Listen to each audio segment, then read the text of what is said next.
भारत में वास्तविक सुधारों पर जब हम चर्चा की बात कर रहे हैं तो बदलते परिवेश में बदलते भारत और बदलते लोगों पर हाल ही में गृह मंत्री अमित शाह ने अपनी प्रतिक्रिया दी थी। उस प्रतिक्रिया को सबसे पहले हम आपके सामने रखना चाहेंगे, उसके बाद चर्चा को आगे बढ़ाएंगे।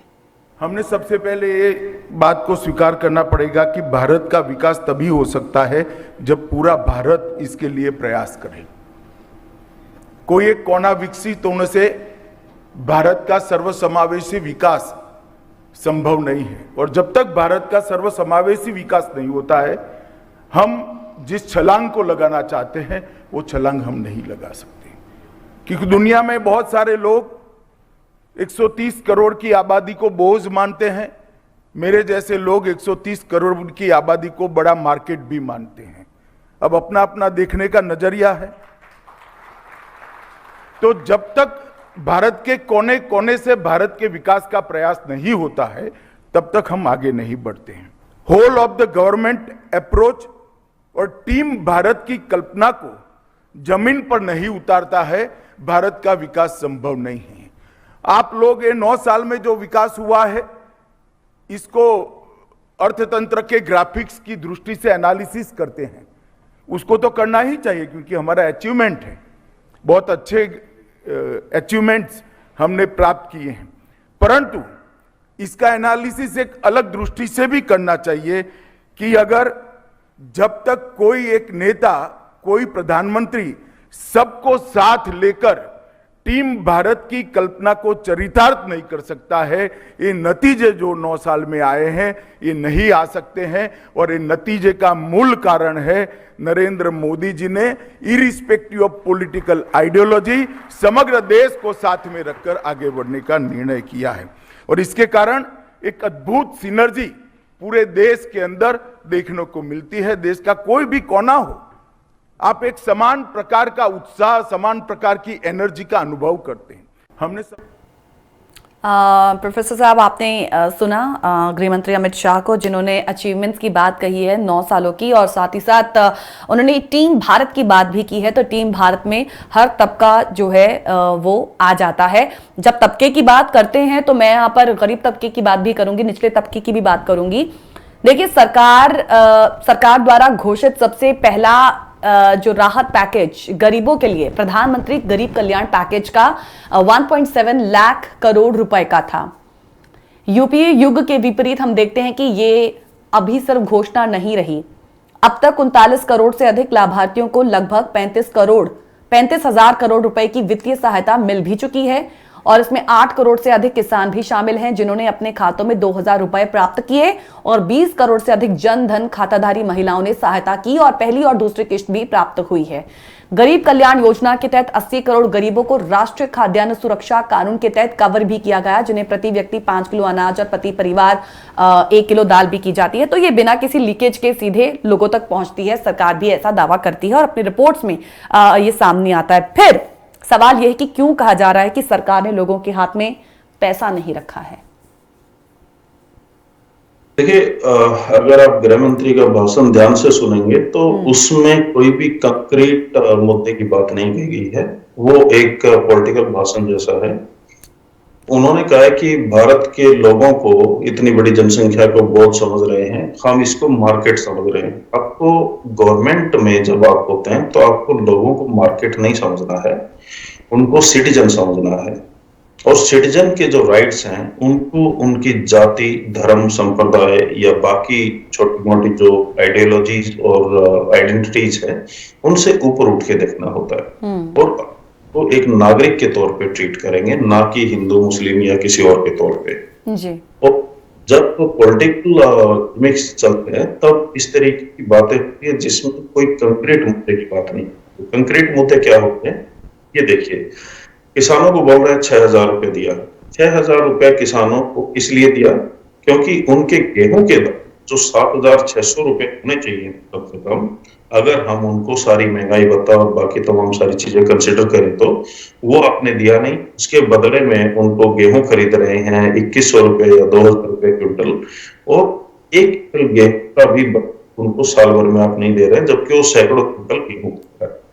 धान के किसान 6,000 लीटर पानी 1 किलो धान पिसने के लिए लगता है। उस धान का उसको कीमत मिलता है 22 रुपए, 25 रुपए, 30 रुपए मैक्स। लेकिन ठीक। 1 लीटर पानी वही कॉर्पोरेट बोतल में भर के बेचता है तो उसको मिलता है लगभग 20 रुपए से 30 रुपए। तो वो लीटर पानी का 20-30 रुपए कमा रहा है, ये 6,000 लीटर पानी अपनी मजदूरी, अपनी मेहनत, अपनी जमीन सब कुछ लगा के भी वो इतना नहीं कमा पा रहा है। और किसान लगभग 2,000 किसान हर रोज का डेटा आ रहा है इंडिया से कि 2,000 किसान हर रोज खेती छोड़ के किसी दूसरे काम धंधे में जा रहे हैं, शहरों में जा रहे हैं, मजदूरी कर रहे हैं, कोई सिक्योरिटी गार्ड बन रहा है। तो इतना खेती का सुधार अपने है तो किसानों को खेती छोड़ के बाहर जाने की जरूरत क्यों पड़ रही है?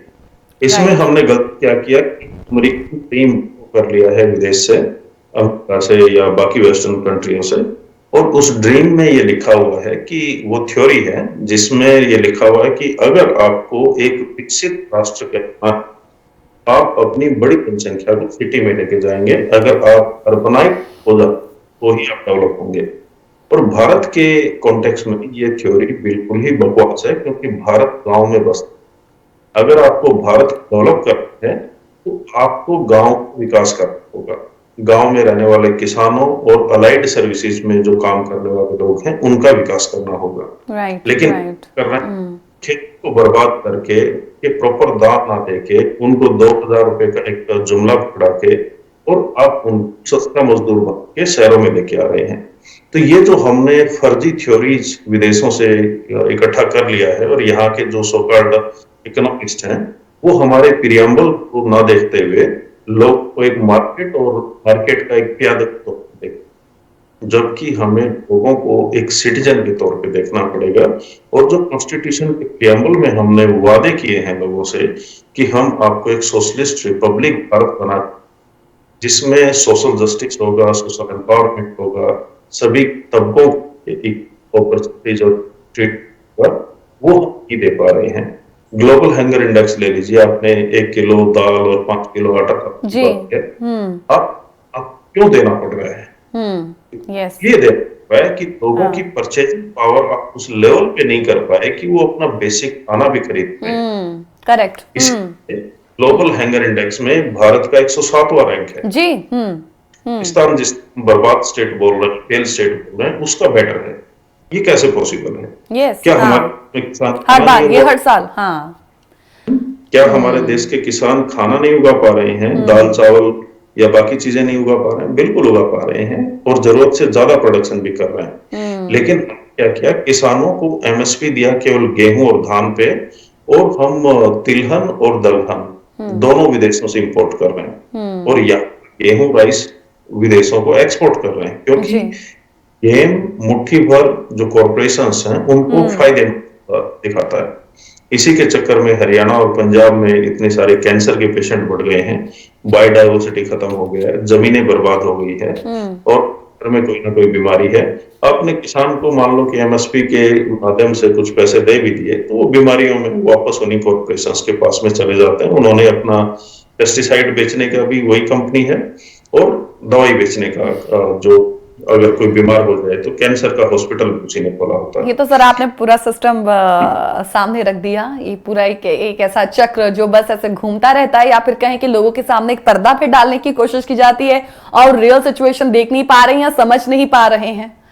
बिल्कुल, आपको एक सिंपल सवाल पूछना है, क्या गवर्नमेंट लोगों के लिए चल रही है या फिर मुट्ठीभर कॉर्पोरेशंस और मुट्ठीभर आप इसके अगर इसको और डीपली समझना चाह रहे हैं तो 2 रिपोर्ट आपको देखनी होगी। एक तो ऑक्सफर्ड की रिपोर्ट देखनी होगी जिसमें इनइक्वालिटी वायरस नाम से एक रिपोर्ट आई थी। उसमें आप देखेंगे कि इंडिया में मात्र 50 या 70 लोग ऐसे हैं जिनके पास लगभग 60% से ज्यादा धन दौलत इकट्ठा है। 50-60 लोग, 100 लोग मान लीजिए, 100 लोग उसमें 70% धन दौलत इकट्ठा है और बाकी सारे जो सैकड़ों अपने करोड़ों लोग बच गए उनके पास मुट्ठी भर धन दौलत है और निचले तबके के पास में तो मात्र 1% है टोटल का, जो लगभग 70% जनसंख्या को कॉन्स्टिट्यूट करते हैं। तो आप किस जीडीपी और पर कैपिटा इनकम की बात कर रहे हैं? ये जो फर्जी डेटा इंटरप्रिटेशन है। झूठ बोलने के तीन तरीके होते हैं, एक तो झूठ है, एक सफेद झूठ है, और तीसरा है डेटा। डेटा को आप इस तरीके से मैनिपुलेट कर दीजिए, लोग बोलेंगे वाह वाह क्या बात हाँ, है। आपने ऑक्सफैम रिपोर्ट का जिक्र किया। वो तो रिपोर्ट सर ये भी कहती कि इनफैक्ट कोविड जब सिचुएशन थी, इतनी बुरी सिचुएशन थी, और भारत में तो कोविड की सिचुएशन में भी जो अमीर लोग हैं वो और अमीर हुए हैं। देखिए, बुरी सिचुएशन थी, और बुरी सिचुएशन गलत डिसीजन के साथ साथ बनाया भी गया, और लोगों को जिस तरीके से कोविड के नाम पे ट्रीट किया गया, जिस तरीके से साइंटिफिक टेम्परामेंट को खत्म किया गया, वो अपने आप में एक अजीब था। अभी पूरे देश को पहले जबरदस्ती वैक्सीनेट किया जाता है, उसके बाद बोला जाता है कोर्ट में एफिडेविट देके कि हमने कोई जबरदस्ती नहीं किया। पर सर जबरदस्ती जो फोर्स किया जाता है कि आप ये माइग्रेट नहीं कर सकते हैं। लाखों जो मजदूर हैं वो कहां से बेचारे पैदल चल के गए, हजारों बीच में मर भी गए। तो हमने एक क्योर्स क्रिएट कर दिया कोविड के कंट्रोल के नाम पे। ऐसे सामान्य वायरस पहले भी आए हैं, आगे भी आते रहेंगे, लेकिन हमें एक ह्यूमन बीइंग के तौर पे इवॉल्व नहीं हुए हैं, ये हमें समझ में आ गया कोविड के टाइम पे। फर्जी साइंस और फर्जी थ्योरीज के माध्यम से हमने लाखों लोगों को डर के माहौल में रखा, उनको जबरदस्ती माइग्रेट करवाया, लाखों लोगों की नौकरियां, और छोटे छोटे जो लोग इधर उधर अपना दिहाड़ी बना के काम चला रहे थे, उनको भूखों मरने की नौबत आ गई। तो हम किस तरीके के साइंटिफिक टेम्परामेंट के साथ में देश को विकसित करना चाह रहे हैं, ये हमें देखना पड़ेगा।